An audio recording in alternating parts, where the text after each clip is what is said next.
Show with Irish Show with Irish Show. Sometimes it's good to just yell about football. What are you doing?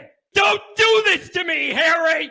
The Ohio State. It's Ohio State! What do you mean, the? It's a poison! I almost stroked out and died over it.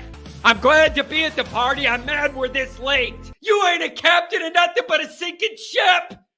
That helps the defense without them even doing a damn thing!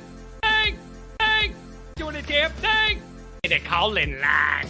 312-988-15. You tell Johnny all you've heard and seen. Oh, Irish! Oh, Irish! Oh, Irish! Oh, Irish! Irish! Yeah, that's right. Oh, Irish! Oh, Irish! Oh, Irish! Oh, Irish! Irish! Yeah, that's right. That's right. Good morning, everybody. Happy Monday. Welcome into another summer edition of the Always Irish radio show. I got to admit, on the Monday mornings, I try and literally kind of just tone down the beginning of it. It's kind of like we're all easing into the week. I don't want to come on here and blast you right away with full Always Irish effect. I try and be considerate of the early morning and kind of ease into the week just for the sake of your sanity and your eardrums. It's very good to be here. It's very good to have you guys here. Here, the chat, you guys are good. I say these summer shows are kind of open forum. Like, I love being a place where anything, in the summer that pops in your mind, where we don't have we're not locked in by game weeks. And it's just like, you got to crunch all your ideas into this week for this game. And then it's over and we all forget about it. We yell about it or we're happy about it a few days and then it's on to the next week.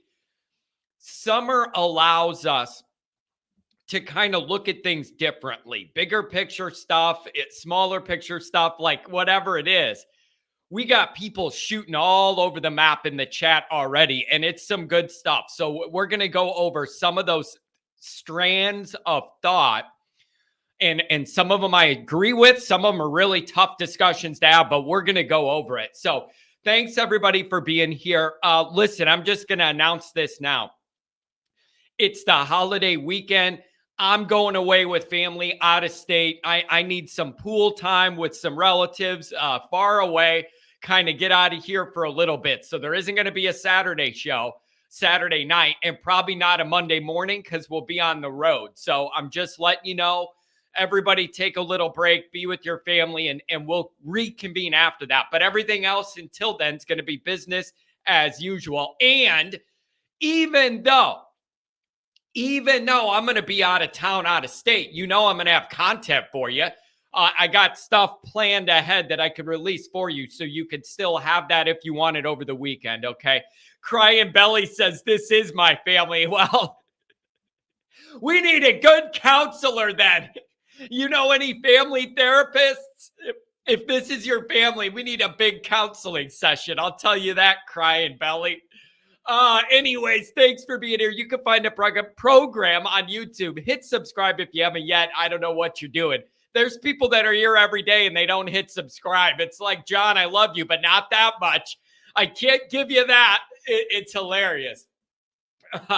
Give the video a thumbs up. That helps me as well. Notifications on. You and I both know why. That way you're alerted every time a new episode drops. You don't want to miss it. Twitter, search bar Always Irish Rat.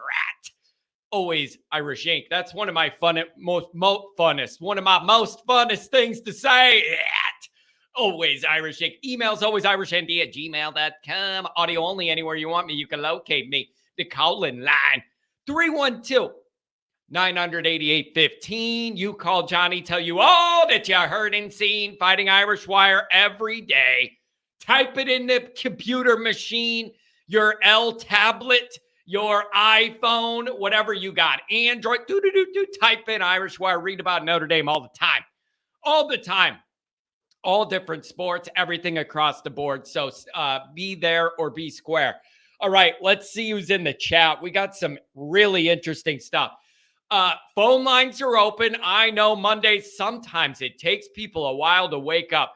Where's Pat at? He might be actually working. Like, Pat's got a full-time job, like in the tech industry doing something I don't understand. I don't know. I think he's working. I'm pretty sure I'm not trying to get the guy in trouble. He's my road dog, but I think he works from home and he can do things when he needs to do it. And then he's available to come on here a lot of the time. So I don't know where Pat is. I'm not his wife. You've all seen his wife. I'm not in charge of wrangling Pat. I have no idea where he is. He's at home or he's at the golf course, one or the other. I love that whenever he comes up, half the people are like, yeah, I love what Pat adds a lot to the show. And the other half are like, Pat's ruining your show. It's beautiful. I love that divide. And I knew it would happen when I entertained the idea of Pat joining me live because I've known him for 20 years and I knew damn well what he was going to do to the crowd. That's why I had him on, because I knew that's how it was going to go. Oh, man. Anybody who wants to call anything, big picture, small picture, 312-988-15. You want to talk about the ACC and all that deal and everything? Now people are telling me maybe it's ESPN that doesn't want to do any of this, and they're hemorrhaging money, ESPN to Disney, and maybe they don't want to be maybe they don't want to be on the hook for that ACC deal. They already isn't enough money that they're all mad at. I don't know what's going on, but they got a big problem. They got a big problem, man. That TV deal probably seemed sweet when they inked it, but everything inflated and everything changed in the conferences and everything. And now that money that looked good a handful of years ago looks like we're all laughing at it. It's wild how much that TV money has cranked up everything. It's a bad spot to be in. And the danger is, I'm hearing a more likely scenario than they split up in the ACC would be they redistribute that money to the top earners and performers in the conference as a way to maybe make the top end schools feel a little better. We're the ones carrying the flag for this conference. Clemson comes to mind, whatever. Florida State's good for ratings. Trying to do that to make your top end teams competitive financially, redistribute that money. But that is a short-term solution. One is, I don't even think if they redistribute that payout that has been going equally to every team, I still don't think if they redistribute it, it's going to get up to the levels they want as far as matching the Big Ten or the SEC schools. So I think you'll get more money, but I don't think it's going to be enough in that pool to redistribute to make them all completely happy. And the other problem is, if you're an ACC official, like at an administrative level, man, it's got to make you feel really icky to redistribute that money and you're helping the top end, but you're nailing nails in the casket of the teams at the bottom end. If they're already at the bottom end of the ACC in on-field and like revenue and fan base and all that and TV viewership, if they're already at the bottom, and then you're taking that money and redistributing it to the top, you're putting nails in the bottom of your casket of the bottom teams, right? Crying Belly says, who cares? Just tell me where the games are being played so I could yell at the TV. I don't know. Peacock, buddy. Get your Peacock ready. No, I'm just kidding. That should be only one game. Hopefully the one I'm at so I don't have to worry about watching it. All right, we got a couple phone calls. 937 is going to be first. Let me get through the chats. We have a couple really generous donations. Get through that. We'll go to the calls. 937, you're up first, and we'll go from there. Look at this. We got a $20 holler from the resident lawyer who's, I believe, across that Indiana-Michigan border. Put Michigan people in prison, I hope. I hope that's what you're doing, Eric. If you're going to be stuck there, you can at least do that. John, don't go to that Bucknuts house for the OSU game. We need you focused in your own crib and ready to do an immediate post-game reaction show. Let that Bucknut call in. You know what's funny about that is the really genuinely nice guy that loves Ohio State but has family in South Bend. They're from South Bend. He calls every Saturday night and a lot of the morning shows. Really well-spoken, polite, like a great guy. But he loves Ohio State, but he likes my show. If you weren't here for it, he offered that I could stay in South Bend at his aunt's house right across the street from the Bula lot, right there. If that's how you pronounce it, I don't know. And he's like, John, we got to get you on campus. You could record from my aunt's house, blah, blah, blah. And it sounds like such a good deal. All the Notre Dame people were putting in the chat, John, it's a setup. It's a setup. I'm going to be in the basement like the old Chicago outfit, Tony Spilotro. I'm going to end up in a basement somewhere. And Bucknut's going to be torturing me. I'm going to be tied there. They're going to make me wear Ohio State stuff. They'll never find me again. And the last thing will be me saying, I'm excited to go to this game and meet these people. You'll never find me again. It's just going to be, it's going to be like a mob hit. Johnny was there. He made the wrong people mad, and now he's no longer. And we don't know where he is. Call me a union rep in Chicago in the late 70s, early 80s. You just don't know where I'm going to end up. All right? But it is hilarious. You guys do. I am working on my biggest problem now with managing all this is for the biggest games, I want to be in South Bend for Ohio State and for USC. The problem is when I'm there for the weekend, I have crap service. It's impossible for me to do a streaming. There's no way to do a call-in show. Like, I need all my equipment and I need my mixer. I need perfect Wi-Fi to make all this work. I have it all calibrated in my basement, but in South Bend, I don't know how to do it. So it's a very tough thing. I cannot give up all of the action we would have here for Ohio State week for me to be there. I find that to be selfish that we do all this. And then the biggest weeks of the year, I'm unavailable just so I feel better. I feel guilty about that. I'm trying to find a way to be able to do it all.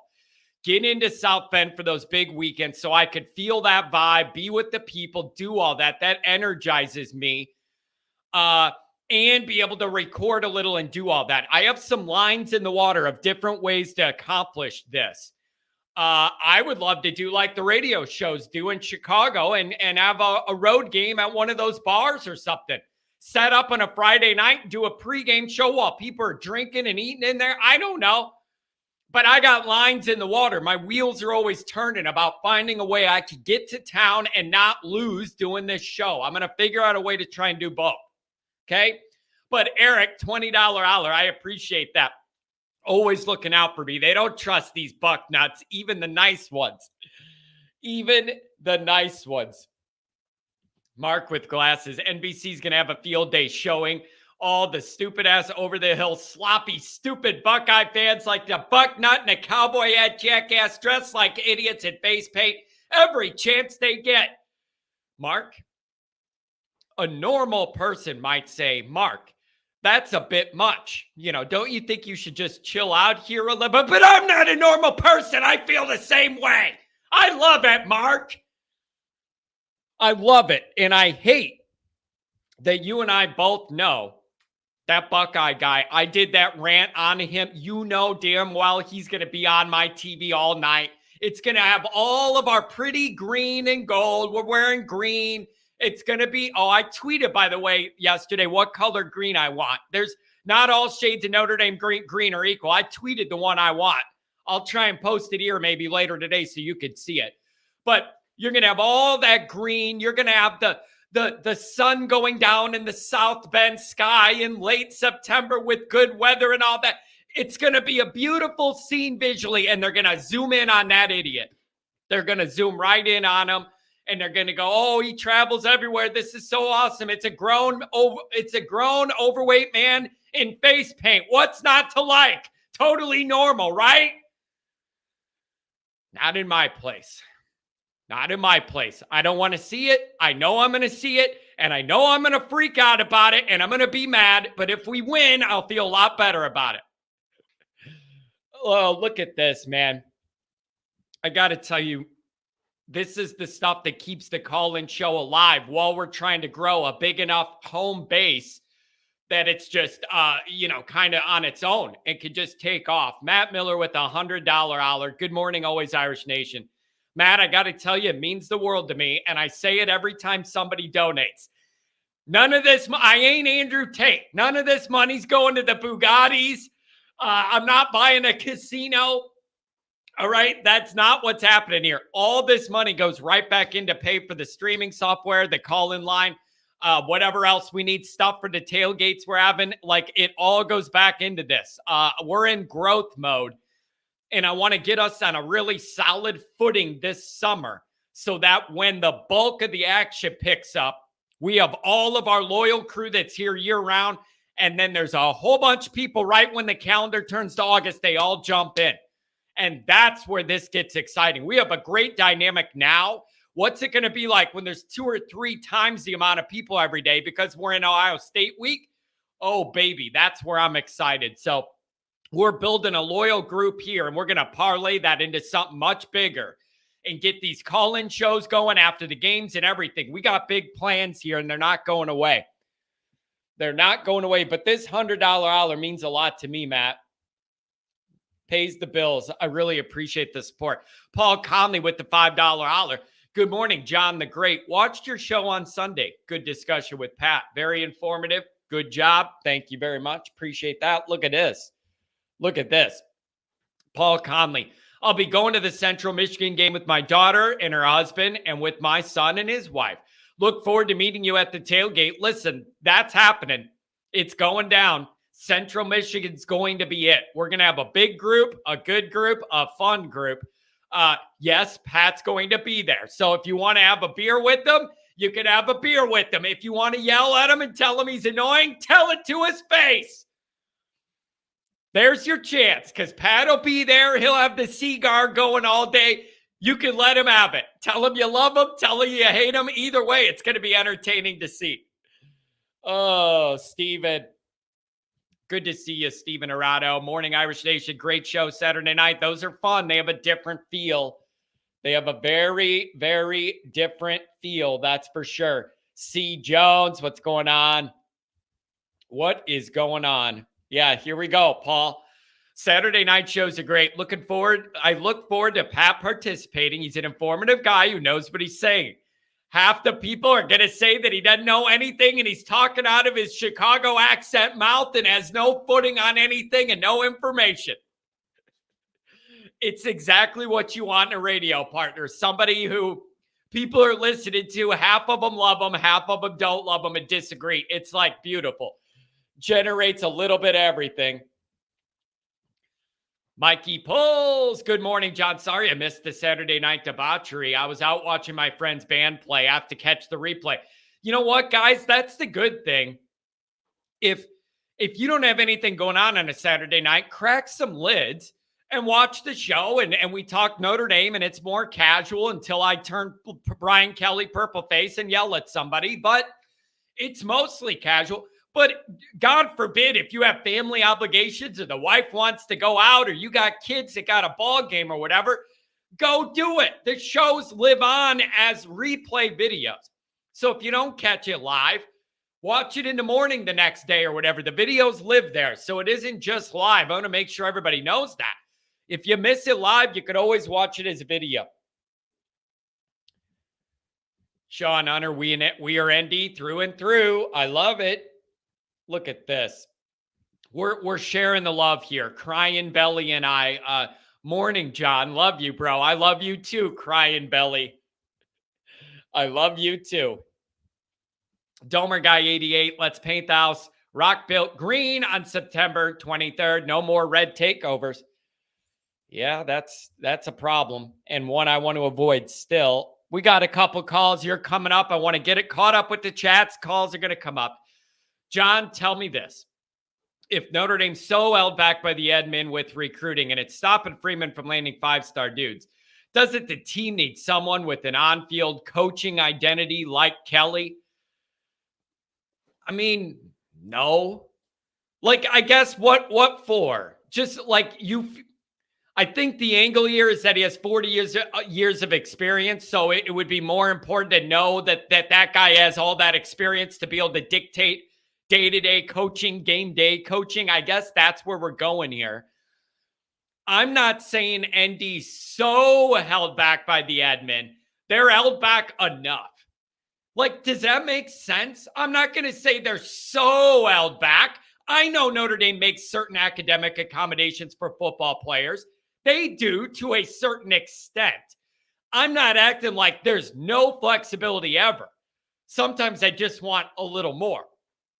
And I think there's a big gulf there of towing the line of like, what can we do to be top level competitive, towing the line to where you get into where people don't feel like it's Notre Dame anymore or whatever. We're getting off that track. There's a fine line, a needle to thread. I just think it could be done a little differently to get us a little more flexibility that could go a long way.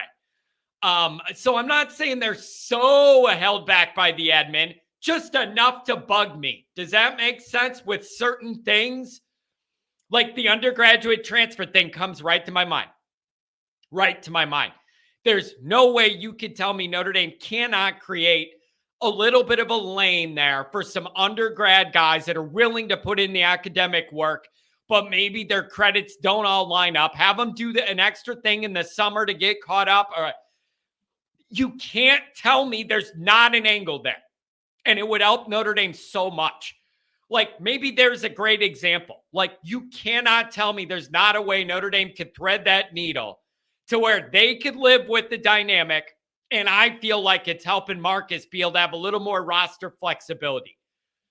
Again, there's levels to all this stuff. Sometimes I feel like we get into all or nothing land with Notre Dame, where it's either open up that pay for play and let guys do whatever. This is football that built the school. Your academics wouldn't matter if it wasn't for football being good to begin with 100 years ago. All of that. And it's like, open up the NIL. Let's do it all. Or the team's full of a bunch of people that look like me and you're not winning anything, but they get good grades. But they all look like little Johnny skeletons running around out there.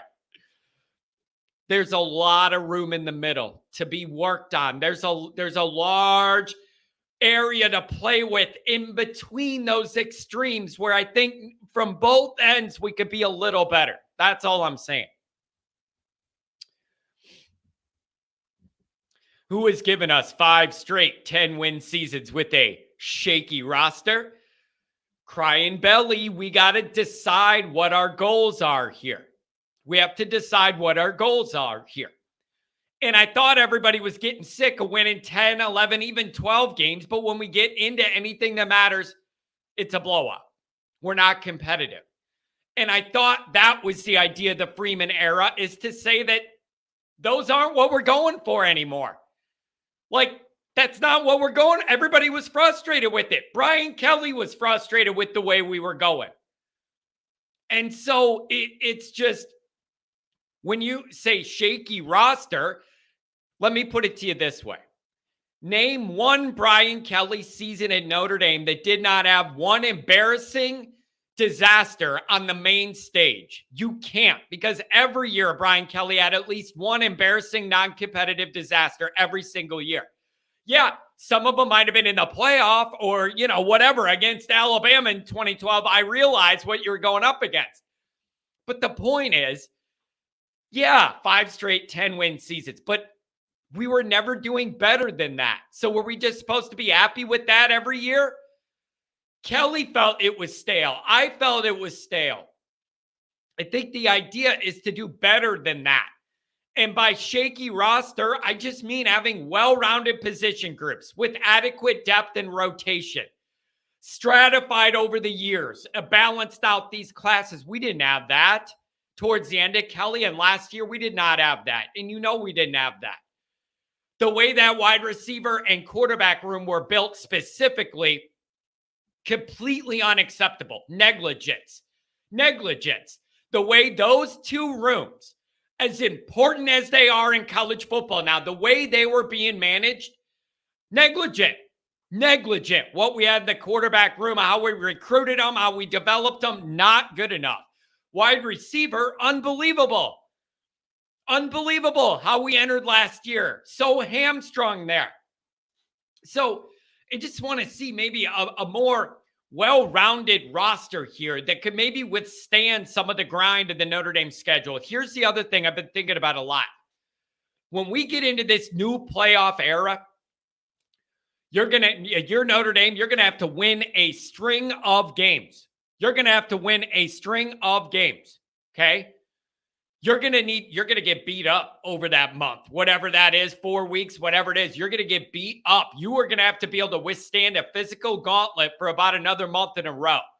So you better get physical, stay physical, have guys that can rotate in.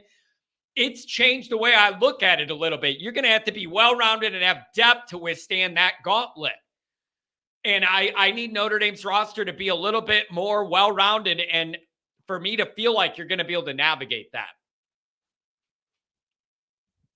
What else do we got? Calls coming up. I'm sorry. I know I get talking, but if I don't get caught up on the chats, then they're permanently behind, and that doesn't work either. 720 coming to you. If all Hartman does for us is stop dumb losses like Marshall and Stanford, and he goes full NC State Louisville mode, and the biggest moments this year was a waste. All right, so you got him preventing us from losing to the teams you have no business losing to. But then you're assuming he's going to implode like he's historically had tough games against those schools. I guess you just have to hope you get the high end and not the implosion turnover end. I don't know what to tell you. This year was a waste. It would already put you at probably 10-2 or better. I don't know who thinks that's a waste. If you stop the dumb losses, then that means only the better team losses are in play. Then you're looking at 10-2 or better. I mean, is anybody going to say 10-2 is a failure this next year? I guess it's going to depend what the two look like. If you get killed against Ohio State and USC and end up 10-2, people are still going to be mad. One of them will probably be me.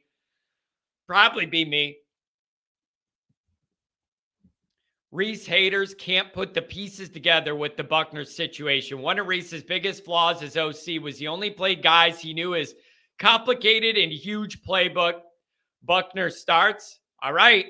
I want to see him start. I'm supremely interested in that project. I want to see what that's like. All right. I'm going to go. I'm about halfway through the chats.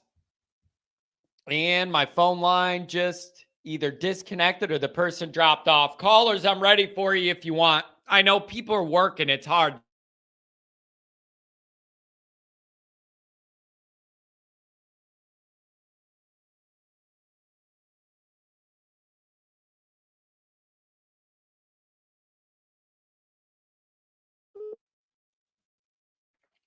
I don't know what that was. I just had a power surge or something. You guys still got me? Everything went out. The phone line went out. I don't know what happened. The lights blinked. The show turned off. I don't know what's going on. 219, Adam. What's going on this? How you doing, man? What's going on this morning, buddy? I'm just trying to do my day job here, but here I call. What's on your mind, man? I got people. They're already asking about what level Hartman can get us to, and if that is worth it. I got people asking tough questions, Adam. What do you make of this? I don't think I'm worried about the offense at all. I think if Hartman just has his average season, the offense is going to be much better than it was last year, which will at least win a couple more games. My worry, John, is the defense. And what really worries me is how bad the game plans were for USC and Navy. I mean, that just, when you really think about how bad that Navy game was, I mean, you remember that second half of Navy? Yeah, it was like our biggest benefit was that the clock ran out. Because if it went longer, we were in trouble. Like, I was just going, let this stupid clock run out and get the hell out of here. I'm hoping, Adam, do you hope that Navy being right out of the gate in Dublin, maybe it'll be more organized and they'll have more structure because it's the first game and they can hammer that all out leading up to it. Maybe you'll get a better outcome there. Maybe they'll have more time in the summer. But if I can remember right, I think Marcus was kind of bad against Navy when he was at Cincinnati too. But I think Navy had some better teams back then. Yeah. I could be wrong on that, but I'm pretty sure. I just think the way they're attacking the triple option, just the scheme and just the game plan just needs to be rethought. Yeah, and because that was bad. And how many times have been running up the middle for 40 yards? Yeah. You know what? I'm encouraged with the defense that I think there are a few little structural things that could change that will eliminate some of the biggest frustrations we had last year. Like, I just think there's some little practical things they could change to be more efficient and not have those major breakdowns, like some of the red zone defense, some of the blitz timing and where it's coming from and when and where on the field. Getting off the field on third downs. Like, I feel like there's little things they could do to get better in those areas. And again, Adam, my big thought is if the offense takes the jump we all hope they do, that helps the defense be able to have not be as perfect every week and not be a disaster. So I don't know what to think, but both Al's, I know you're looking at both Al's, and so am I. Both Al's got to step up. Yeah, and a lot of this we won't know the answer until we're playing real games. So it's hard. We want to see them learn from their mistakes from last year. I guess that's where I'm going. Yeah, but see them learn. But Adam, with this offense, I agree with you. I think if Hartman is just like middle of the road, what Sam Hartman usually is week in to week out, the offense is way better. Like, I don't think it would take that much. He doesn't have to be a miracle worker every week. If he is just like run-of-the-mill, what I think I'm going to get, Notre Dame's offense got way, way better. And that's not saying he's like a Heisman. I'm just saying I just think the floor and the ceiling are higher with him. I expect the offense to take a big jump. Big jump. We haven't seen a quarterback this good or confident since Jimmy Clausen. All right. Now, Adam, what are you going to say to all the people in my chats that are going to say to that?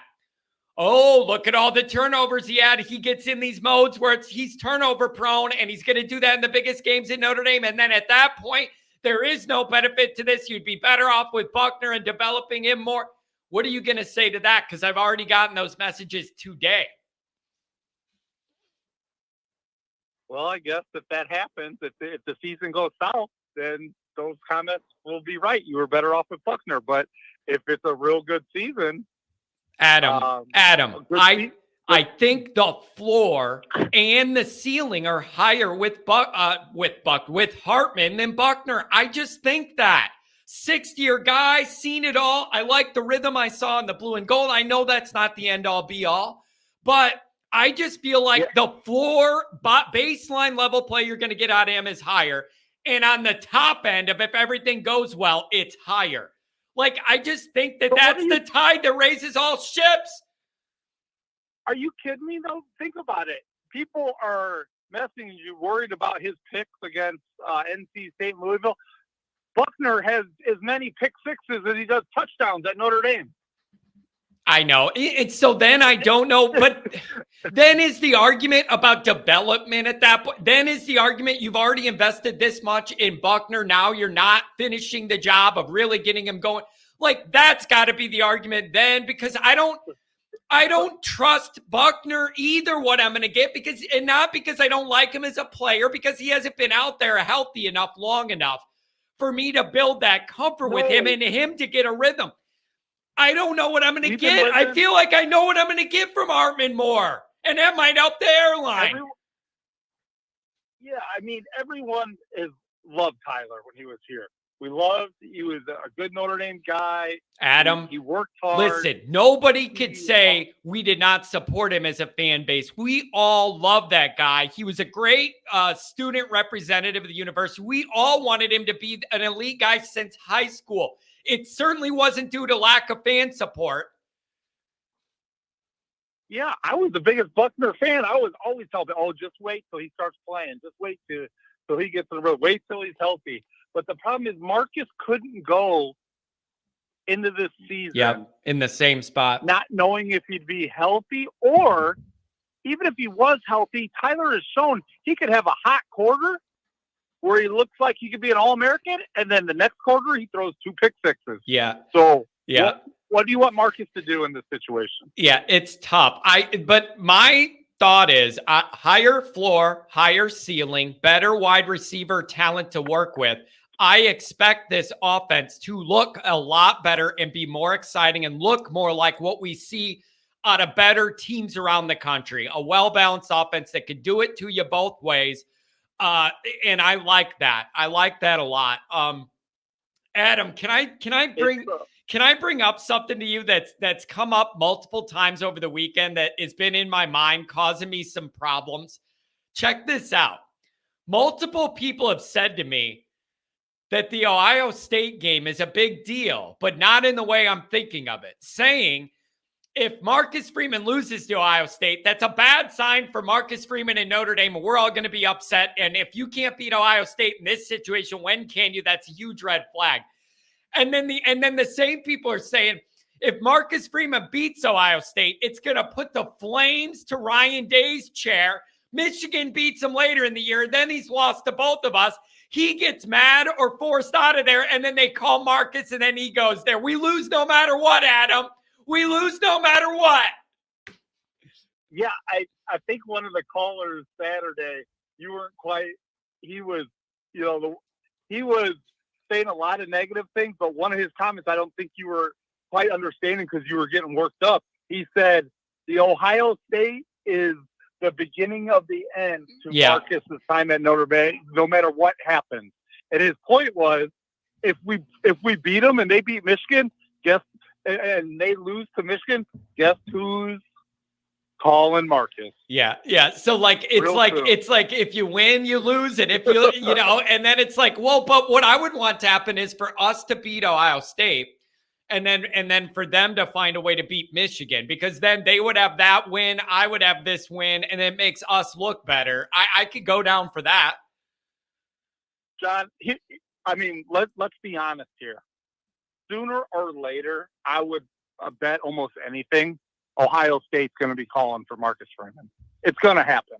Yeah, well, and if it doesn't, then that's a bad sign because it means things aren't going well enough at Notre Dame. So, you almost want, right? You almost want that to happen because if it doesn't, it means we're not doing well here. Yeah, I get that. If things go good at Notre Dame for him, they are going to call him. Maybe not right away, but the time will come. Yeah, I would really like to know where Ryan Day's mind is. I wonder if Ryan Day ever has days like Kelly had when he's going, man, I'm doing pretty good here. We're winning a lot, and it's never enough for these people. I'm looking for the first plane out of here. I just wonder where Ryan Day's at in that angle. And you can't lose 3 in a row to Michigan at Ohio State. That's going to be a big issue. I just think it's kind of crazy that they're going at him. They were 1 field goal away from winning the national championship last year. Yeah, and they still want to run him out of town. It is wild, though, how the narrative goes. It's wild. Yeah, they should have won that game. They outplayed Georgia the whole game.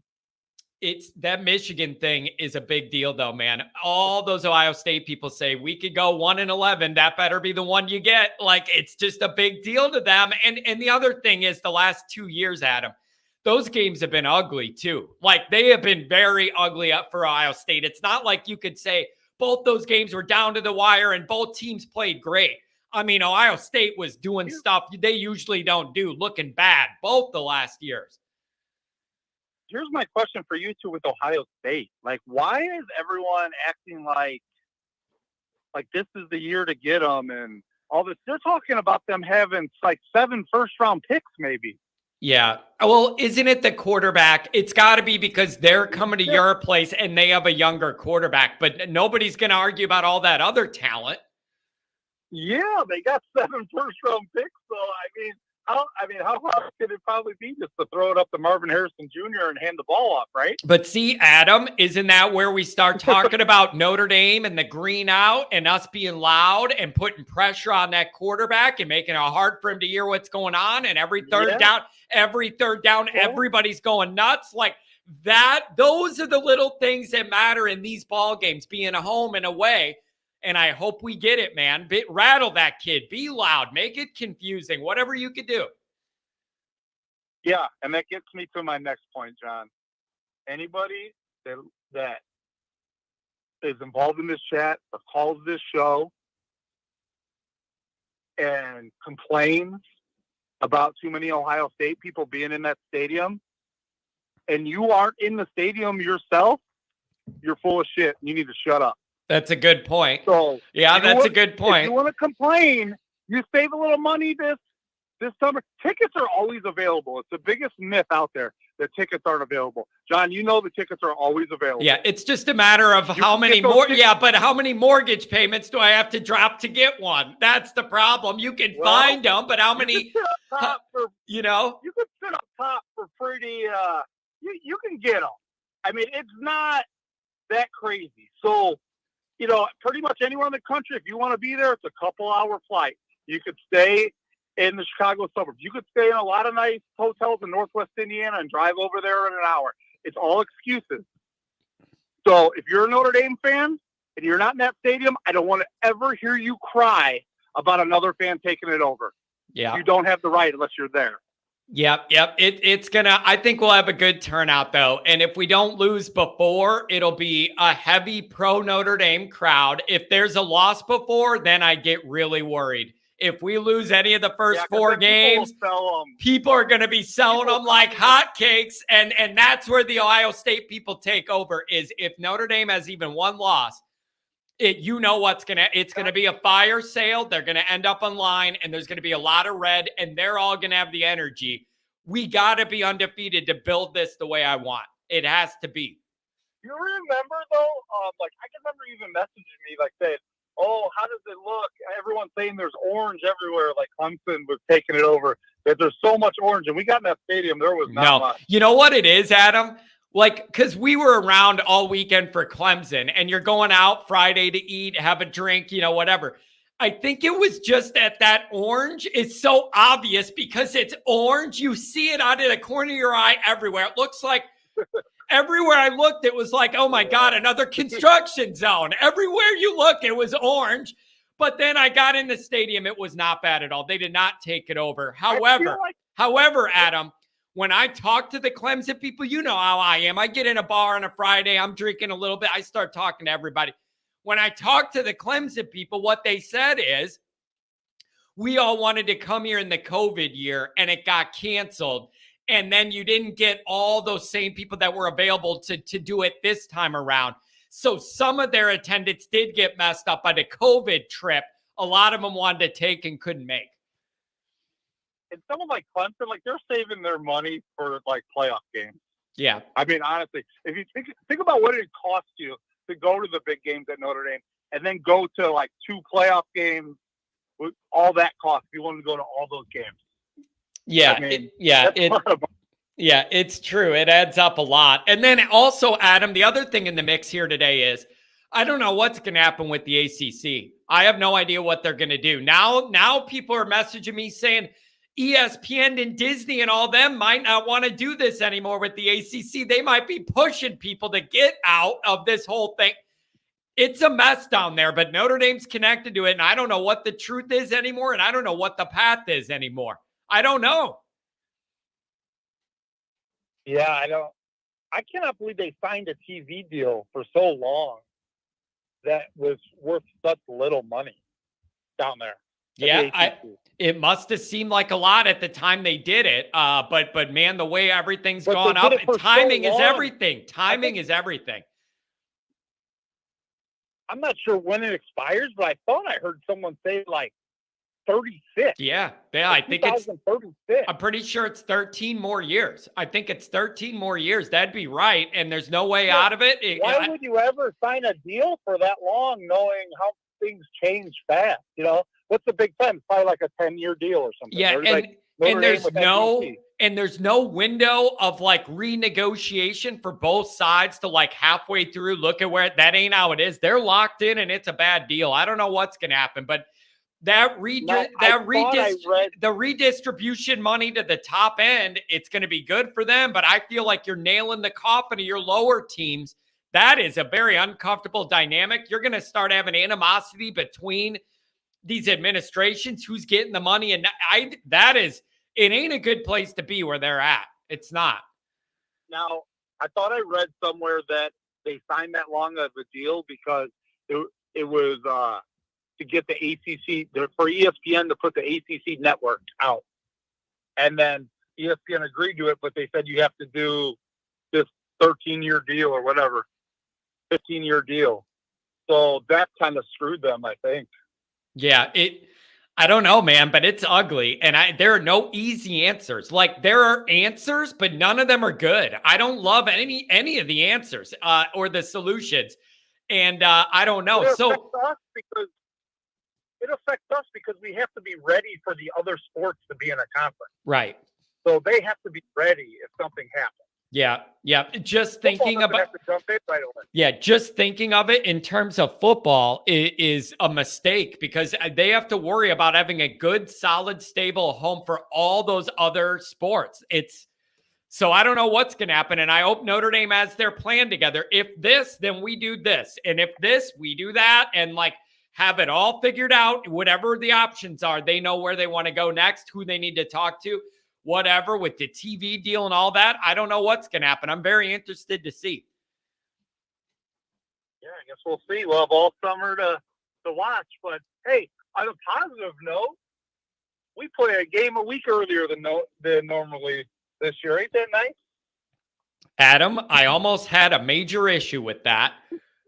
I believe the wife was scheduling our daughter's 3rd birthday party, and it was going to be the last Saturday in August because we did it then last year, and it was the week before this season. And I said, wait a second, I'm pretty sure we play that week, that we can't have no birthday party with kids and balloons and all that. That isn't going to happen. And so we were able to avoid that. But, yeah, we're playing in August, baby. Get your tan going. So I have a similar problem with me and my wife's anniversary. We planned it on purpose. Notre Dame almost always has their bye week the week before USC, but they don't this year. So we got married on October the 10th because it's always a bye week. Oh, that's on my birthday, Adam. Did you do that to honor my birthday? Oh, look at you. What a good friend, man. Now you can think of me whenever you think of your happy marriage. I just ruined your life.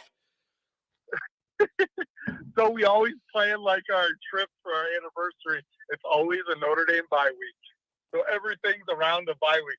So this year, the bye weeks are a little different. So I have to remind her not to plan nothing. Yeah, dude, I'm glad I thought of that. I was like, I think we play a week earlier because of that Dublin. I'm glad I looked into it. That would have been a bad setup for me, my friend. So I don't know, Adam. There's a lot going on. Here's the one thing I do know. This summer's going to fly by, Adam. We're already near Memorial Day, then a few more weeks, then 4th of July, and then it's going to be years. So we're banging through these weeks. Yeah, once 4th of July happens, then you start thinking about football. Yep. The guys are starting about getting back on campus. Yep. Practice. You know, the end of July, you'll start seeing practice happen. So, you love when football shows up, but you kind of go, oh, no. Yeah, exactly. Here come that stress again. And, yeah, there goes my hairline. Like, it's a lot of stress when it comes back. Adam, the one thing I'm going to need your help with is we need to figure out the best place to park for that Central Michigan tailgate. And we just need to make sure we have a plan and we can get the passes we need and however many we need because that's going to happen, and it's going to be a fun one. It might be better, like Craig always says, that they do Compton. It'd be better to be in Joy Stadium or Compton just so people can come by easier. I'm in the North lot, the old library, so a lot of times people don't really like wandering way over there. Yeah, getting back there. Yeah, and then better for them one of those three. I figure for Central, I'd be able to get multiple passes pretty affordably and then give them to who we need to get our stuff in there. And then we just set up early in the morning and have ourselves a day. Yep, sounds good, John. Beautiful. Hey, man, have a good week at work. Thanks for calling in. And I'm sure you'll text me later. Something else we're worried about. We do it every day. Every day it's something. All right, buddy. We'll talk to you. Have a good one. See ya. Oh, man. Season tickets for Adam, his whole life, there every game. 707, I'm coming to you next. Want to get back to the chats. Yeah. Loyal season ticket holder out there every game, man. I believe he's got the yellow seats or the seat back. What are they, blue now? The seats down there that recline a little bit. Little cushion for your cushion, if you will. I don't know what a cushion is. I just made that up, but it rhymed. I like it. Let's see. A lot of excuse making by the same fans that celebrate ND and their exclusive standards in a holier-than-thou university. Pick a lane. You know what you're in for as an ND fan. It is funny, though, historically. Notre Dame didn't always used to be like that. I think that is the philosophical problem some people have with that is when Notre Dame made their bones and made their name, Rockne, Leahy, like all of that made us on the map, Notre Dame wasn't like that. Notre Dame was a place to educate poor Irish Catholic boys and give them a chance in the new world and everything. It was not like that for all that. And then people have a problem that once we made it, it got harder to do what made us make it. That's the philosophical problem people have. Again, all I ask is that we thread the needle and toe the line as close as we can between being as competitive as the other schools are in the way they do things and the way we're able to do them, but not crossing the line where people don't feel like we're honoring Notre Dame's values. Just toe that line, thread that needle, and the right people make the right decisions. That's all I'm asking. I don't want pay-for-play and guys in here that can't read and getting arrested. I don't want that. No real Notre Dame fan wants that. But we could do more to get closer to the top level, I think. Kenny Galley, good to see you, man. Good to have you back. Good to have you back. Jay Lehman, it's always good to see you. Deb Thomas, good morning, everybody from North Florida. What's going on? Manny, good to have you, Manny. Dr. John's here. He's probably golfing. Good day, John, and all. Busy Monday. Only with you 30, 45 minutes. Yeah, he's got a tee time for a big money ball game. I know. He's golfing. Angela Rudiger, what's going on? Connor, good to see you as well. Matt Miller, again, thank you for the donations and the loyal support. You guys mean the world to me. Appreciate it. I really do. All right, let's get caught up here. Let's go back to the phone, 707. What's going on, man? Hey, John. Good morning. I'm sitting here. I just got done doing dishes because I always listen to you, when I'm doing the cleanup in the kitchen. And so I don't really have a lot to say. What's the conversation today? A little bit about the big picture stuff and kind of where we're all at with this big picture. One of the theories is that no matter what happens against Ohio State, the clock's running on Freeman. And it came up in the Saturday night show, and I got all worked up over it. And people are saying, people were saying, if we beat Ohio State, then that might fast track Freeman to be coaching at Ohio State. And if we don't beat Ohio State, then that's a bad sign, and we're not happy that way either. So no matter what happens against Ohio State, we're not going to be happy, basically. What a world. What a world. That guy, what a world. You were losing your marbles. I can't listen. I don't get how Freeman could be on any hot seat after 1 year and people are writing him off. Agree. And they're like, we were promised elite and we didn't get it. Run him out 1 year. You got to let the guy flip some of that roster and see what that looks like. Do you not? To be fair. Absolutely. I mean, you can see that he's got something more than a guy with coming in with no experience as a head coach. He's more polished, and I think that's probably why Swarbrick liked the idea of him, because he knows how to handle himself in front of everybody. He's pretty much a straight shooter, and he's not afraid to admit the fallings of what happened, game to game, and so I as long as he can learn from it and have the guys in the right place, I don't think you can blame a whole lot on him. Like, it's going to be a big challenge to this offensive coordinator. And everyone's saying how the defense hasn't changed from Kelly. It's like bullshit, like Al Golden's new and he brought in his own thing. And his own thing was like playing a lot of people. Like right from the get-go, he was rotating in a lot of players, which I like because that's how you learn guys that are gamers, and that's how he found Benjamin Morrison. And so, this guy Chance Tucker, I'm kind of excited to see him play too because he's supposedly not too shabby at corner as a freshman. So what he's bringing in, it might not have 5-star labels to it, but the quality is so much better than what Kelly was bringing in. Like on a general overall kind of look at the players. The question is where does that start to pay off week to week? Like what you just said, I totally get it. Where do you start to see that pay off? Like that more well-rounded depth. And like, I think that's what you see after a couple years of recruiting and development and flipping the roster your way. Then those guys are in. That's where you see that. I'm frustrated with last year too. There were the injury at the quarterback thing put us behind right away. And then those 2 dumb losses kind of tainted anything else of the year. I'm frustrated with that as well. But it's the guy's first year with all those changes. It should get better. Like, I don't know. I'm not writing him off after 1 year. Jeez.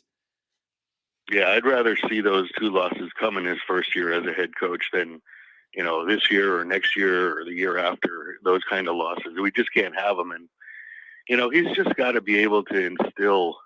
And I think he can just because he played at Ohio State. I think, like from game 1, you have to be so ready on every snap, like everybody has to be aware that you're coming there for business. You're going to take care of business and it's got to be on every snap. And if the players of the guys they have in the starting lineups aren't getting it done, then rotate them out, bring in the guys and let's see what they'll do. Because I myself, I've been saying it for a long time. I'm not a big fan of Bertrand and I'm not a big fan of Kaiser.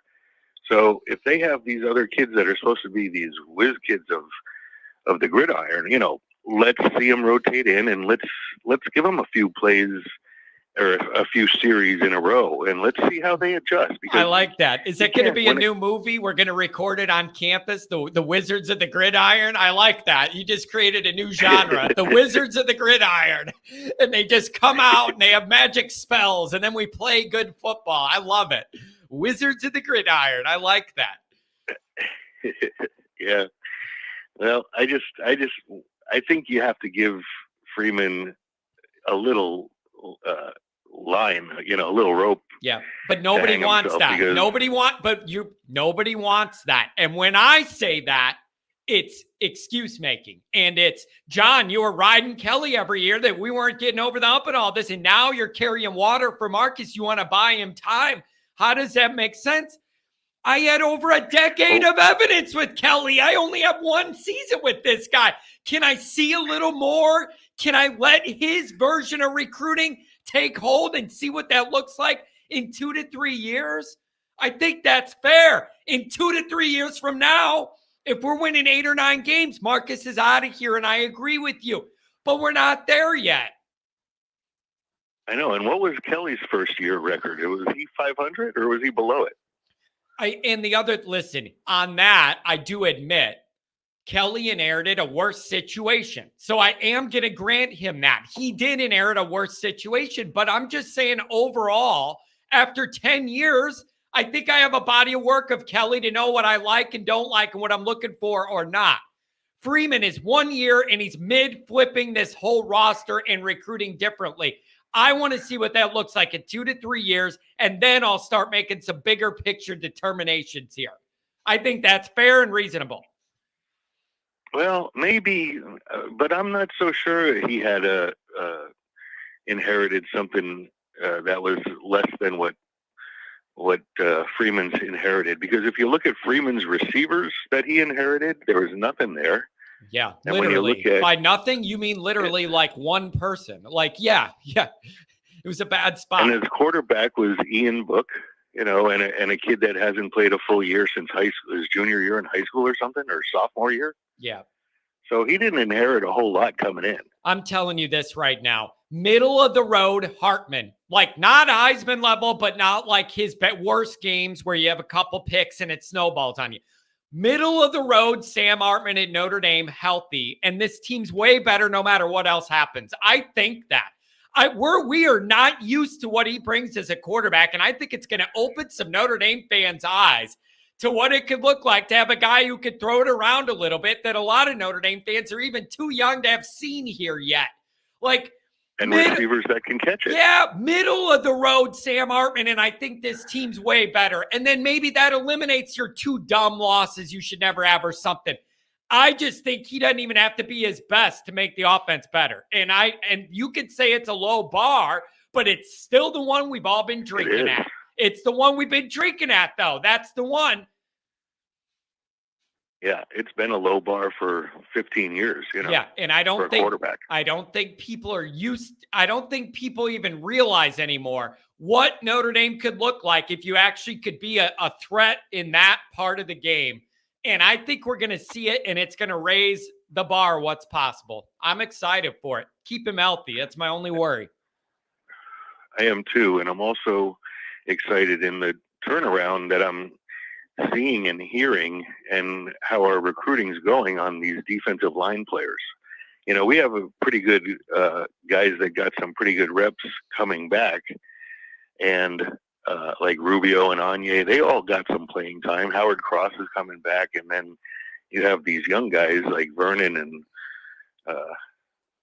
I forget the other guys. Gobert. Tui Alamaka is another one that's coming back. Gobert. A lot of people really eye on him. Right, Gobert. Yeah. Yeah. So, I don't think that's going to be – I think that's going to wind up becoming a strength, but that's going to be up to Al Washington. Is he developing these players? Like, they're all coming back. They've all got some playing time. Can they step up to premier level of being able to stop the run, put pressure on the quarterback, and then let the linebackers make the tackles, by clogging holes? Heinisch is going to be a kid that's a freshman, a redshirt freshman, I guess. But, I never really liked his older brother, but they say that this guy is way more athletic. So, maybe that'll be a better thing. He just did that dirty work. He always was in there doing that dirty work, man. Like not just getting in there, pushing around, doing everything he could do like the older brother was. I like the mindset that those guys have. So I don't know, man. Listen, I want the standards here to be high, obviously. I also need them to be fair. And I cannot write off Marcus Freeman after 1 year when he had a beat up quarterback and no depth in a lot of areas. And it was year one of I can't say the year didn't matter. It mattered. My hairline knows it mattered, but I can't write the guy off after that. It's ridiculous. And a lot of people are ready for the guy to just write him off. You can't do that. Let him get his roster in there. I agree, and I think he finished the season 9-2 with a Gator Bowl win. Against an SEC team, that's not bad. How do you get mad at Freeman for that? Yeah, the 2 dumb losses really get you though. It changed the narrative of everything. Even if we lost the other 2, if you don't have those 2, it's an entirely different discussion and feel.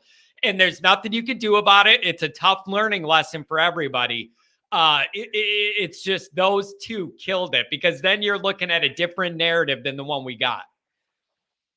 Yeah, I really would have loved, it's tough when speaking from history, when you open up your first 3 games and 2 of them are against Michigan and Michigan State kind of stuff. It's that can blow your whole season with a loss, and maybe 2, but having Ohio State this year get 4 games under their belt with their young quarterback and then play Notre Dame is a lot better for them. Yeah. Than it is for us like we faced last year. Yeah. No, you're right. Yeah, you're right. And you know what else bothers me about that first game last year? This bothers me. I was thinking about this. We're O-line you allegedly. And then how come it takes 3 or 4 or 5 weeks for them to gel to get it all together? I keep hearing, they need time to gel. You play a real game week 1. You don't have time to gel. Summer's the time to gel. And not only that, but how come other schools do it? How come Alabama's always got a great offensive line right off the gate? Yeah, well, it's like somebody had to win the first game of the year last year, Ohio State or Notre Dame. What is their offensive line? Doesn't need to gel, but Notre Dame's does. Why do we need extra leeway? Come ready to go. There's no preseason. You got to come ready to go.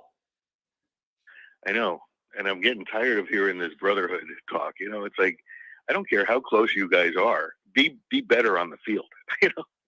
Well, yeah, I don't care how many peace pipes you guys smoke in the offseason. Push people around when the games come. But it bothers me, man. Have to play angry. This is not the NFL. You don't have 3 or 4 weeks to sit there and get it all together and everything. You got to be ready to go. And then O-line you, and then I'm told that it takes 3 or 4 weeks for them to get it going. No, you don't get to be O-line you and then take a month to push people around. You got to be ready now.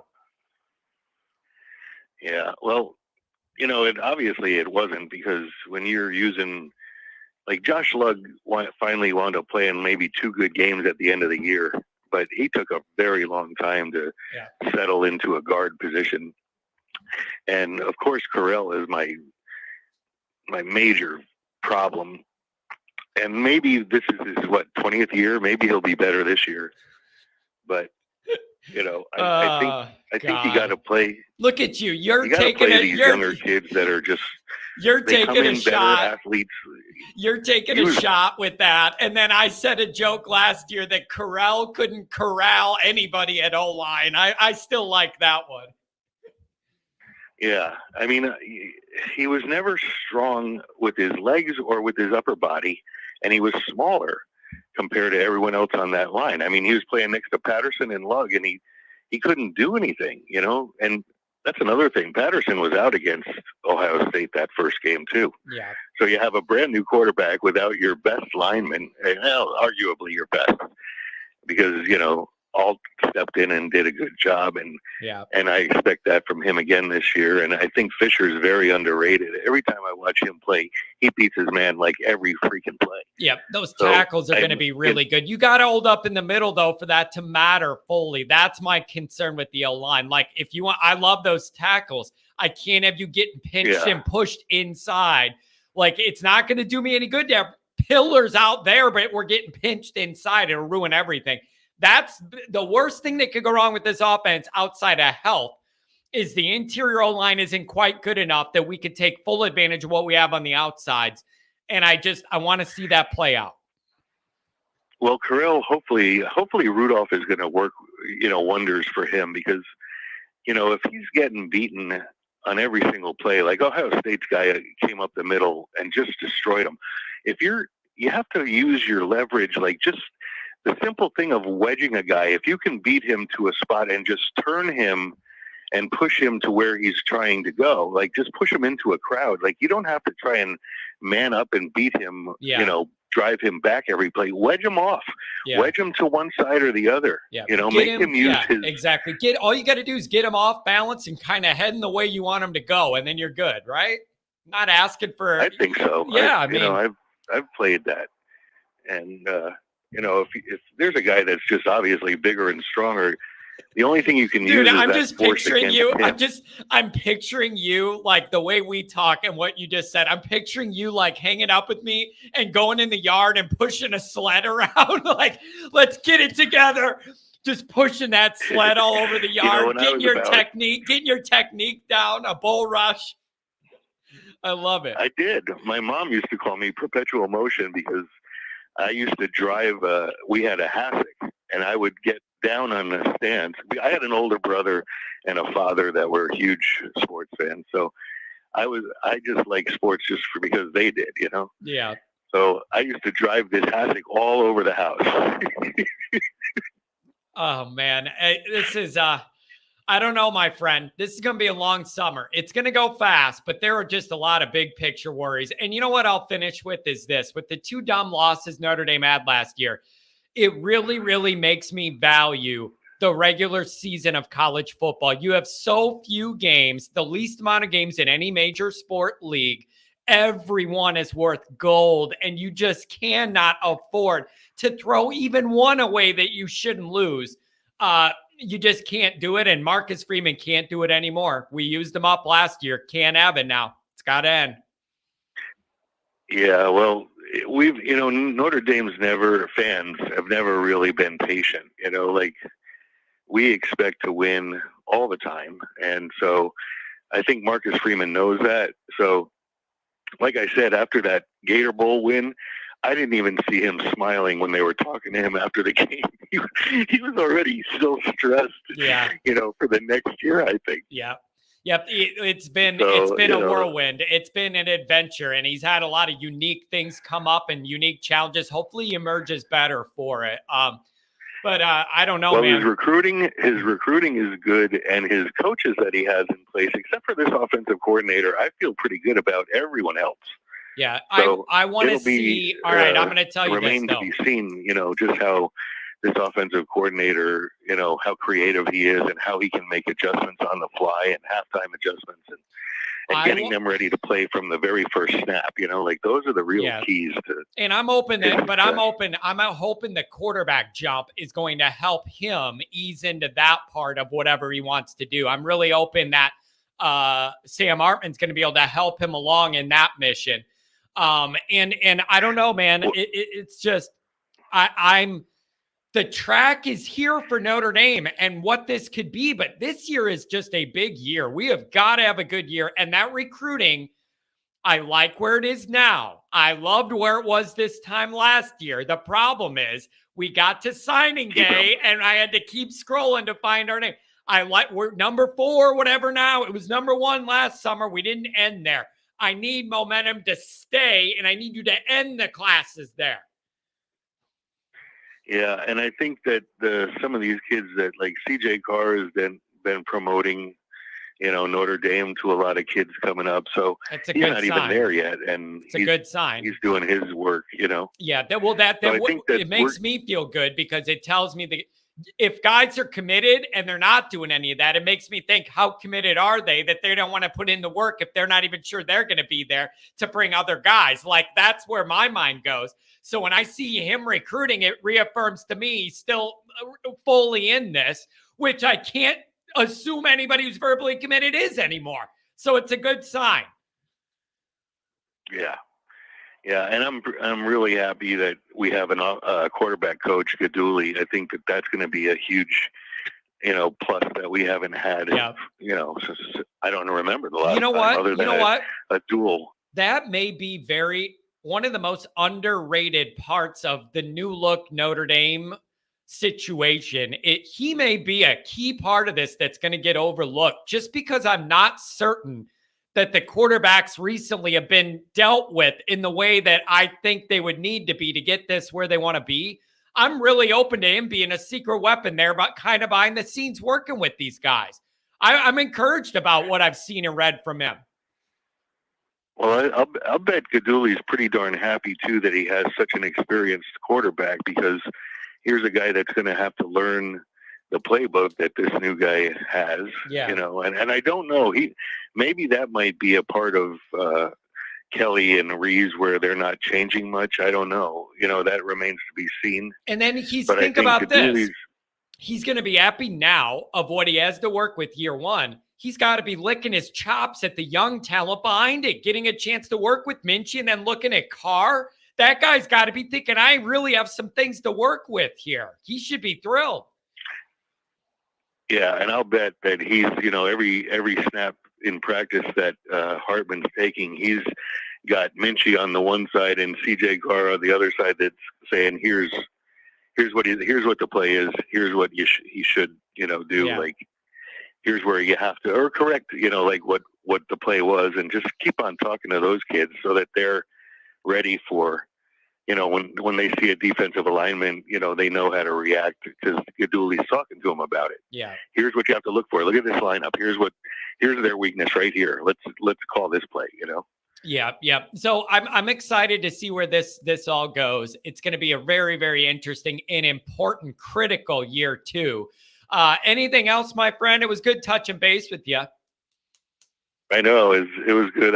I kind of felt sorry for you on Saturday night. I was going to call in because that guy blew your mind because he was saying like 7-5 if they're lucky or something like that. It's like, no, let me they're just going to put be it at this least way. 9-3 and probably Very long day. Very long I'm day. thinking they're going to win 2 out of the 3 big games. So because of Hartman, yeah, and because of the defensive line, actually, I'm very high on them, and so.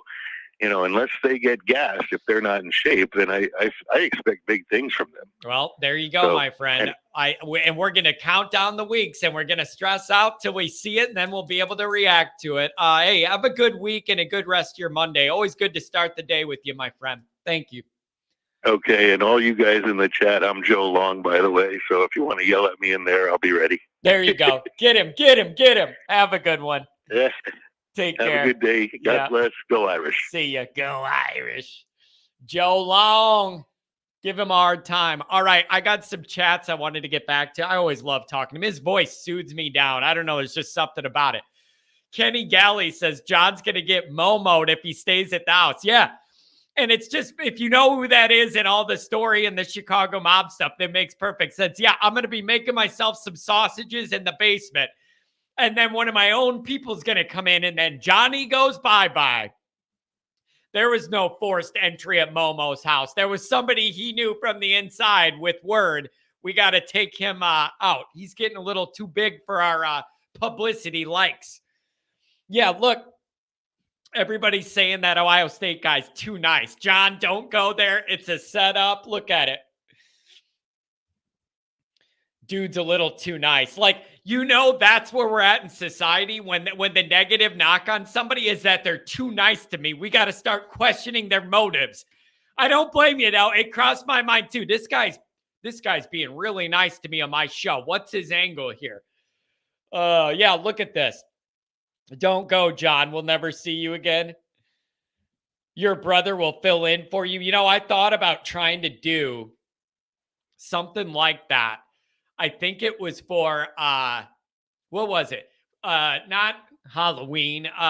What is it? April 1st, April Fool's Day. I thought about doing something of having my brother log on as me and just see how long it takes people to notice because our faces look the same, even though he's like bigger and stronger and I have a Skeletor body.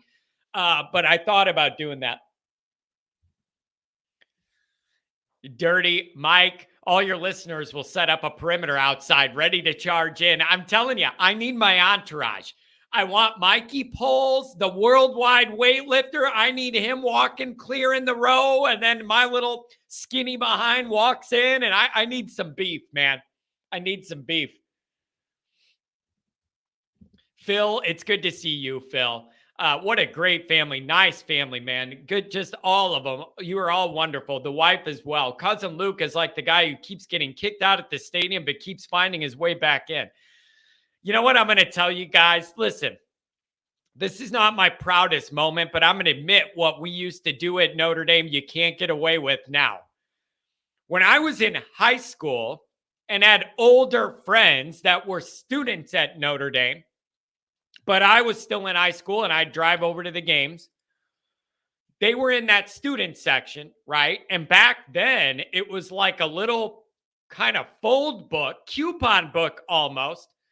And you would like have one ticket for one home game for your student seat out of this little pamphlet coupon book. And then you just show it to them. And then you go in and you go up and you stand wherever you're going to stand for the game.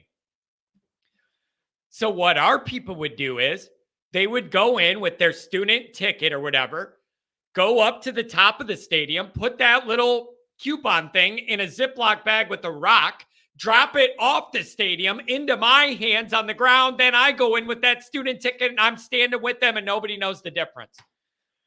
It used to work. I got into a bunch of Notre Dame USC games doing that.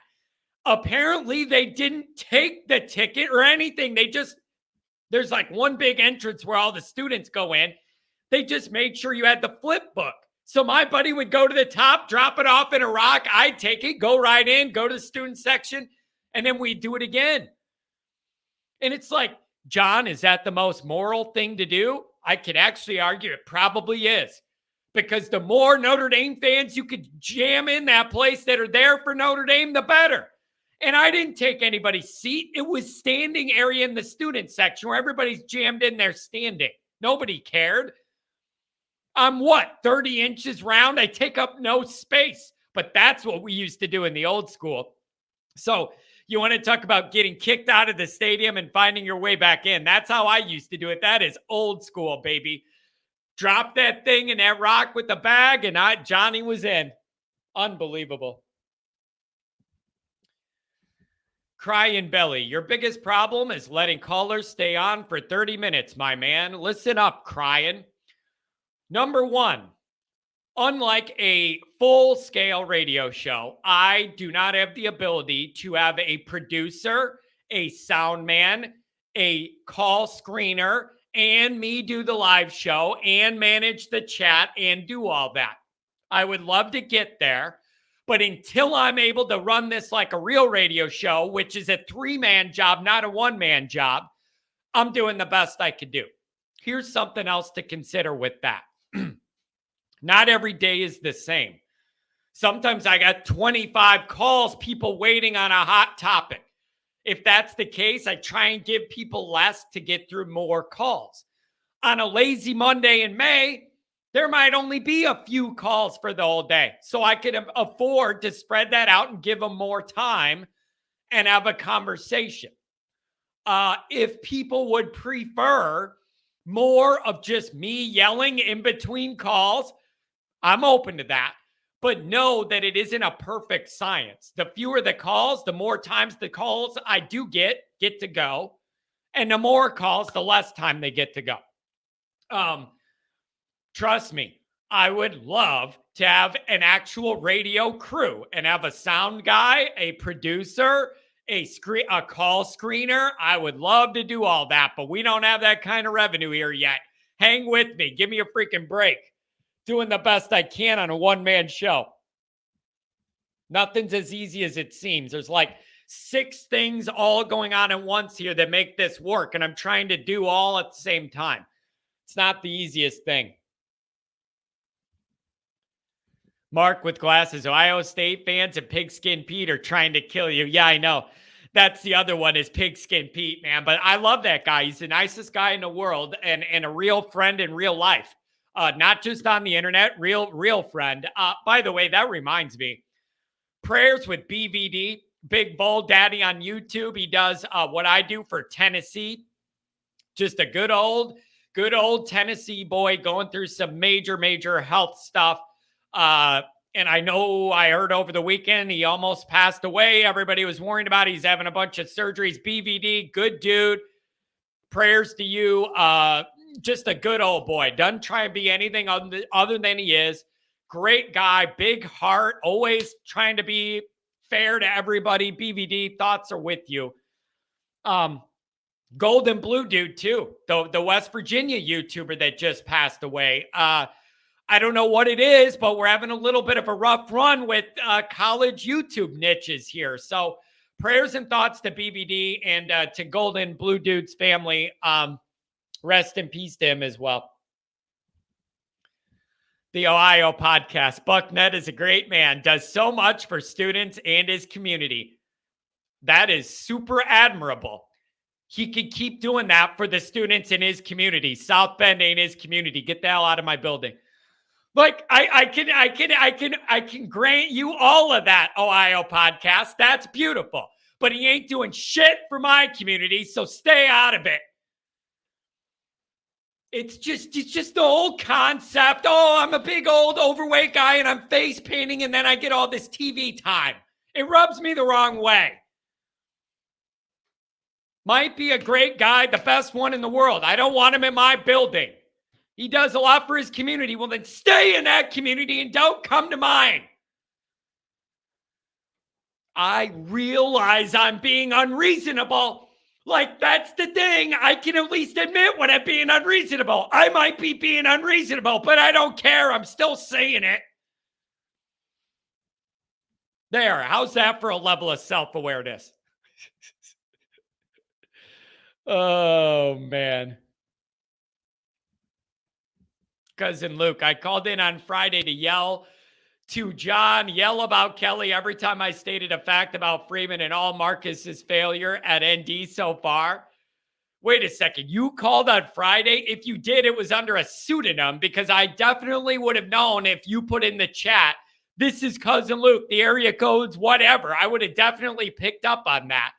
So if you did call, it was either low key or a number that I didn't connect that I didn't know was you.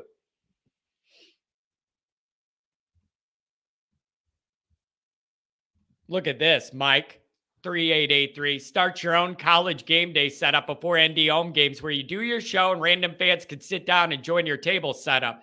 The problem is, where do you get the Wi-Fi for that? That's the issue. I don't understand. I have no service. I've been trying to rack my brain about how I could be in town more often for these games. I can't just set up a table outside. I have no Wi-Fi. I can't even get a cell phone signal to answer calls when I'm in South Bend. There's no way I'm going to have Wi-Fi to run this show. I don't even receive text messages or phone calls till I hit the state line again from Illinois to Indiana. So I don't know what's going on. Buckeye Eye Guy is the cowboy hat wearing guy. He's actually a horrible human being, and most Buckeye fans can't stand that dude. You learn something every day. You learn something every day. It never occurred to me that like Bucknut guy would have one Ohio State contingent in his corner, and then the eye guy with the cowboy hat doesn't have the same reputation. I'm learning something every day. I'm learning something every day. Tex ND, always Irish on a Monday, Wednesday, Friday, Saturday nights, weekly videos and YouTube shorts now. Wife thinks I have an always Irish problem. Why can't it just be a great show? I think it's probably both, Tex ND. I think it's okay to say we have a pretty good show here, and you do have an always Irish problem. And I got news for you. Here's one thing. I appreciate that you've noticed the content's been a little heavier.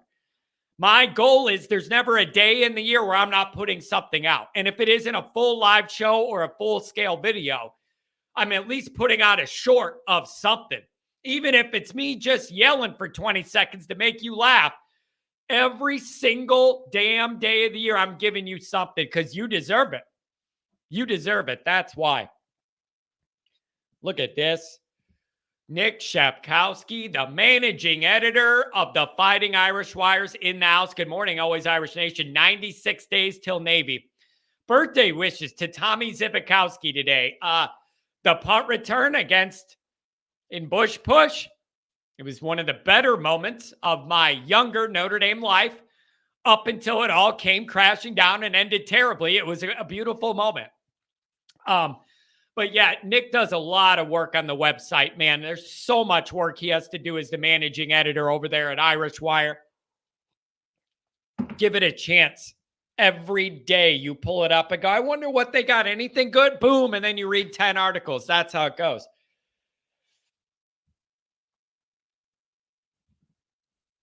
Bucknut is a great human being. Fine.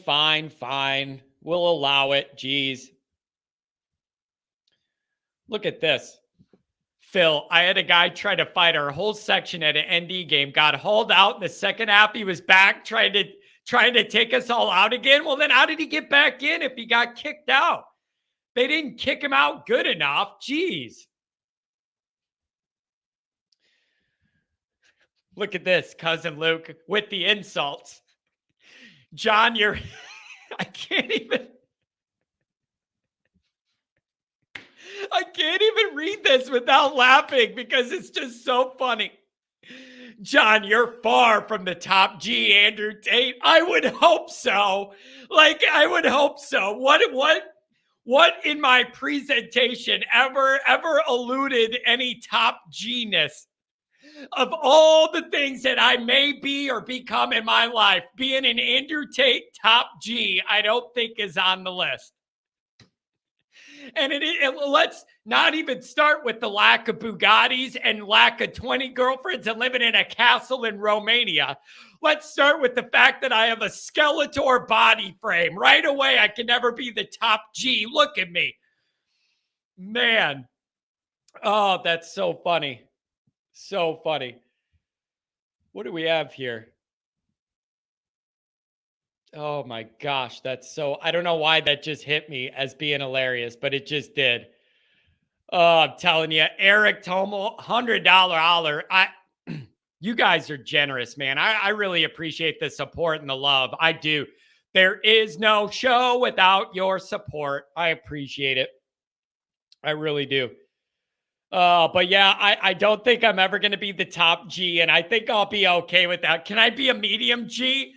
If Andrew Tate's the top G, can I be a medium level G, or am I not even at that level? Oh my God, that's funny. That's funny. Mike, Irish Nation, get online and get your tickets to Ohio State now. Buy them from a friend, a season ticket holder, or back alley Sally. Time for the Irish. Listen, I don't even think you can buy Notre Dame tickets in a back alley Sally anymore. When I used to sell my tickets, when I sold the Bush Push tickets and made $1,500 in 1 minute off it, what do you do? It's all digital. How do you even do old school scalping now? Text somebody and then it's just hard for me to picture those old school Notre Dame scalpers that were out by the toll road when you get off, and they all look kind of rough, like they're up to something because they're dealing these tickets. I have a hard time seeing them be like, oh, and then you just Venmo me the money and then I'll text you the ticket. How do you even do that? How do you even scalp when it's all digital? I don't know. Maybe I'm out of the loop on that. Maybe I'm out of the loop. Look at this. Holy crap, all these donations. People are drinking so early on a Monday. I don't understand it either, but I appreciate the hell out of it. And I mean it when I say every one of those dollars is going right back into this show. Right back into the show.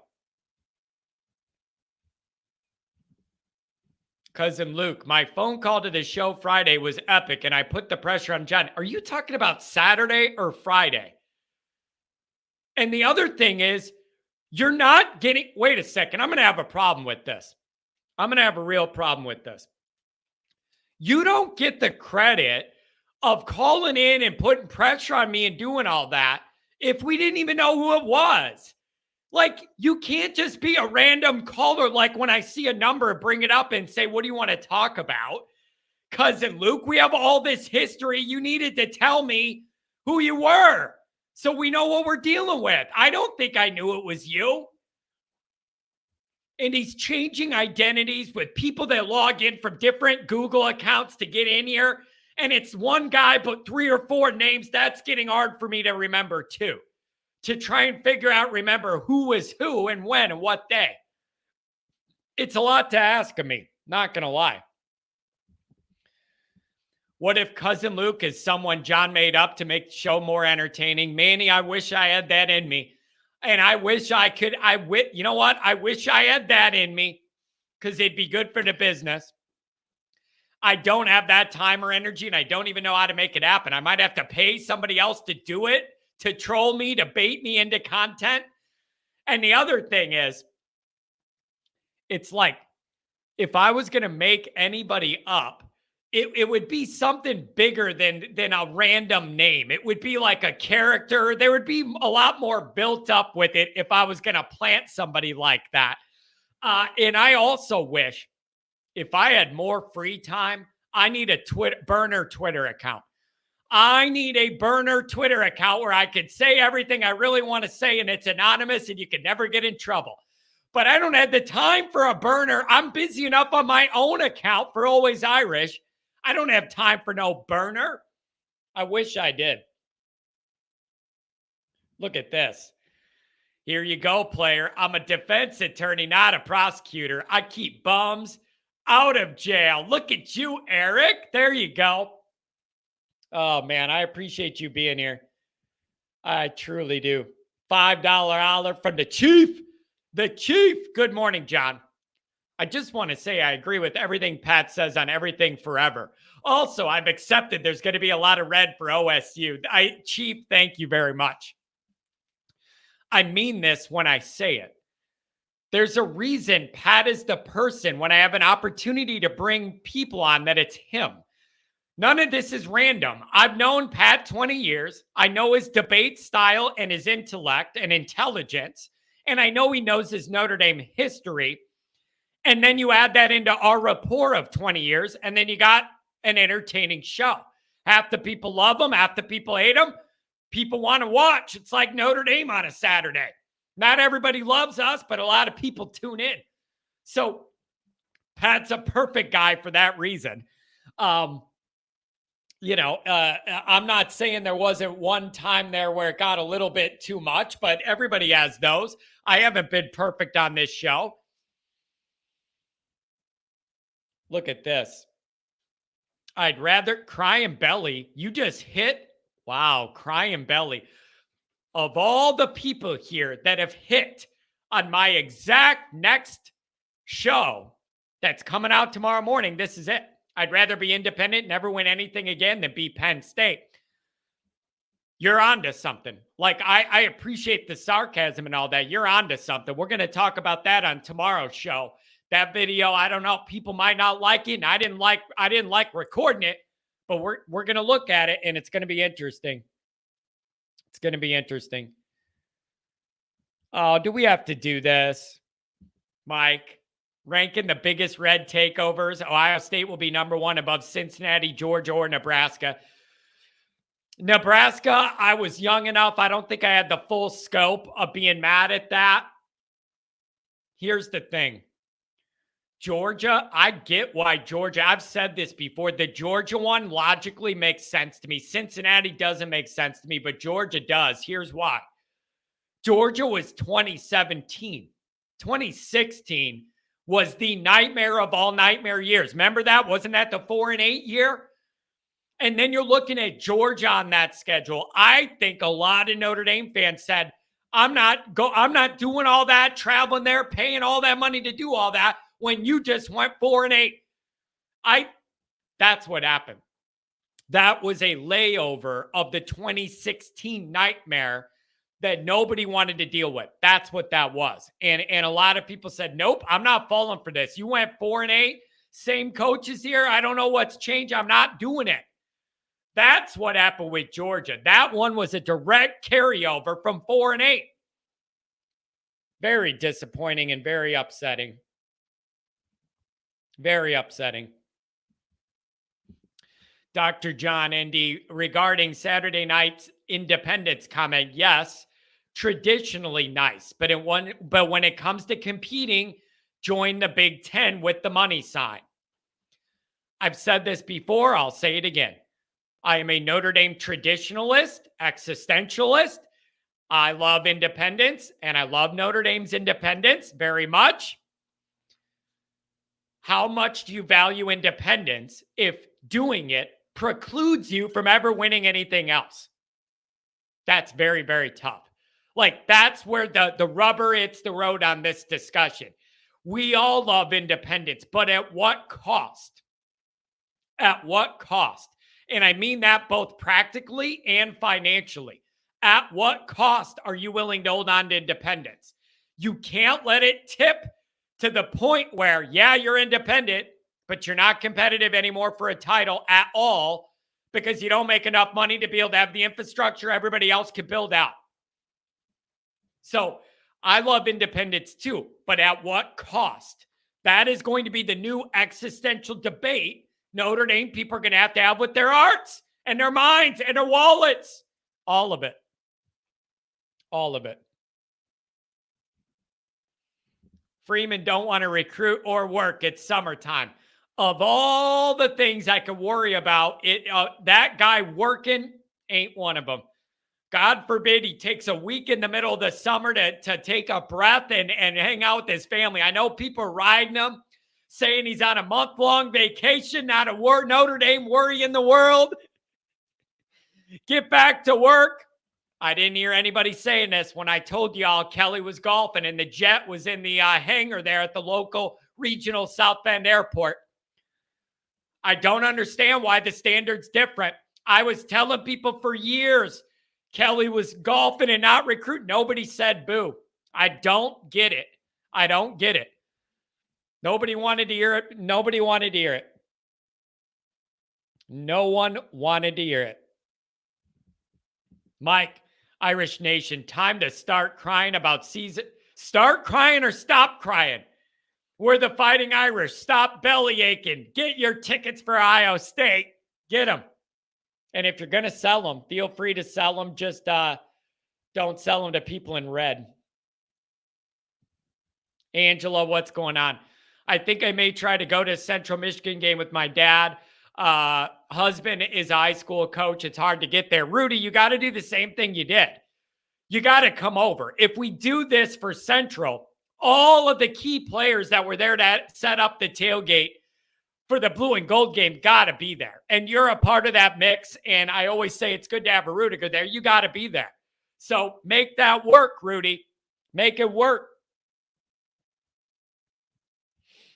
Taj Murphy, good to see you. The Art Foundation. Oh, man. The Art Foundation, that's always great. Okay, here we go. This is clever. This is clever. Crying belly, I actually give you credit. This is clever. I'm at this very clever, damn it. I was sick of winning 10 games until we won 8. I get that. That's funny. That is funny. So yeah, it's like 10 games isn't enough, but if 10 wasn't enough, neither's 8. Let me ask you this. I feel like there was a lot more work to do with this roster and this team and everything than Freeman wanted there to be when he took over. And I am of the mindset it may have to feel to us like we're taking a slight step back to then build up and end up with a brighter future. You could agree with that. You could disagree with that. Whatever. Like, that's fine. But there's a vision here, and Freeman's trying to flip that roster, and it might have to be uncomfortable before it gets back up, which needs to be this year. I don't know. I'm just throwing it out there. John's go-to when he doesn't have an explanation for Freeman sucking is to bring up Kelly, who's not even here. Kelly is the reason the roster has the problems Freeman is having to work out of. I go over this 100 times.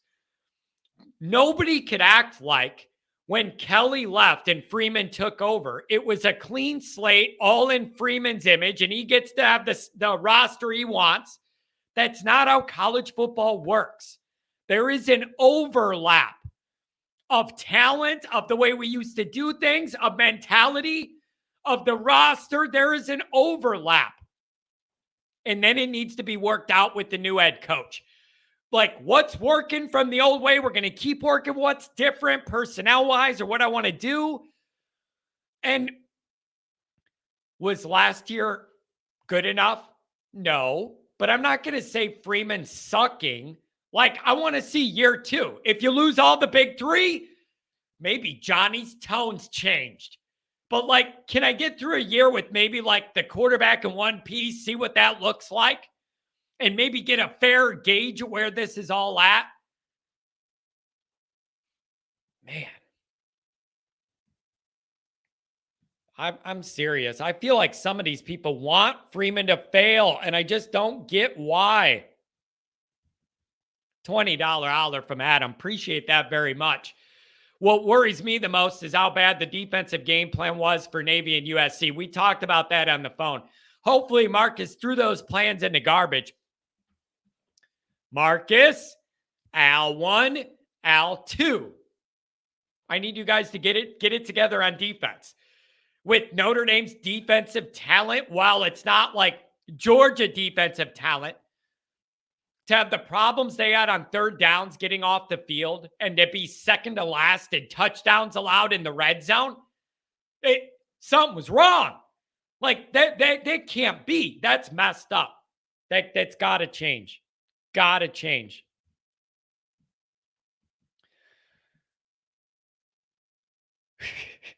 Mitchell Coney says, Kelly had 5 disasters in his first season, not just 1 or 2 like we had. Oh, man. ND is not a playoff team in the new 12-team format. Well, I mean, what do you mean by that? Long term, we're not into that format yet. So how do I know what it's going to look like? Let's see what we look like in 2024. Let's see what this year looks like. See what kind of recruiting we end up finishing with. I'm not getting excited now. Let's see what we finish with in terms of recruiting. I don't know. Indy won't be in the 12-team playoff often. If Notre Dame goes 10-2, are they in the playoff every year, almost every year? I got a hard time seeing 10-2 Notre Dame missing it a lot. And that's a lot of leeway. You can lose 2 of your biggest games of the year, still make it. It's a lot of leeway. It is. It is. Chief Brody, it's good to see the Chief. Some of you guys come and go. I'm glad when you drop in when you can. Mikey Pulls, I don't understand these trolls. They hate the idea of Hartman coming in as the top QB in the portal and Heisman candidate, yet love the idea of keeping Buckner or playing Angeli. That's the other problem. That's the other issue with this is if you want to argue Hartman isn't like Heisman level or whatever, fine. But I would argue he doesn't have to be that to still be a major increase in what this is. He doesn't have to be that. Doesn't have to be that. He does not have to be at a Heisman level to be able to have this offense take a major jump. That's sometimes the issue I run into in this debate is he has some of those games where it's too many turnovers and all, like whatever. I get that, but I still think what you're going to get is better than what we were going to get. There's levels to this. Huffer Billy, good to see you here. Loyal Clemson guy, good to see you. You're freezing up? Bro, I'm telling you, my internet totally crashed out. I missed a $5 holler. That's unacceptable. Unbelievable. The Ohio podcast. Are you sure Marcus would even want to be back in Columbus? I mean, he did tell all of you he didn't want to make the same mistake twice. I appreciate you pulling that out. I think Marcus felt like he had to kind of, push the Notre Dame thing on that. You know what? I have my petty stuff, like me being mad at the Bucknut. I actually respect that the Ohio podcast remembers that Freeman said that. Oh, man, that's good. I like that. I like that a lot. I really do. Oh, let me make sure I didn't miss any of these. I'm going through here. Nice guys aren't killers on defense. Yeah, there's something to be said for that, too. We got another $10 holler. Motels, $1,500. Fuel, $700. Ohio State tickets, $1,000. Central Michigan tickets, $300. Cubs game and golf in between, $500. Buying a super chat for $10. Priceless, but it's all I got left. There you go. I appreciate that. I appreciate that. I will take that and we'll run with it. Here we go. Cold edits. What's going on? You got to understand that players only care about money in the NIL. So our recruiting process is actually doing well. Just trust the process. Yes and no. You can't say all of them. That's all they care about and all that. Like it isn't all of it. It can't be all of them. It might be too many of them though. Or too many of the ones we could go after anyways. Look at it that way if you want to do that. Where's my other super chat? I don't want to miss anybody. I always feel bad. $2 holler from Adam. I would pay money to watch John push the sled. I might be able to accommodate that. We could do it. We could do that. Yeah, you'll see me pushing it around, not being able to do anything. Willie B. Artigan, $2 holler. Lou Altz needs to be our PA announcer. That's not going to help anything. Here come the Irish. like it isn't going to work. Give Lou a break, by the way. At that Holtz's Heroes golf event, man, Lou's looking old. My brother went to it. It was in Florida, and there were some pictures on Twitter, man. Lou's looking old. He still had that pipe out there in a putting green, but my man was looking old.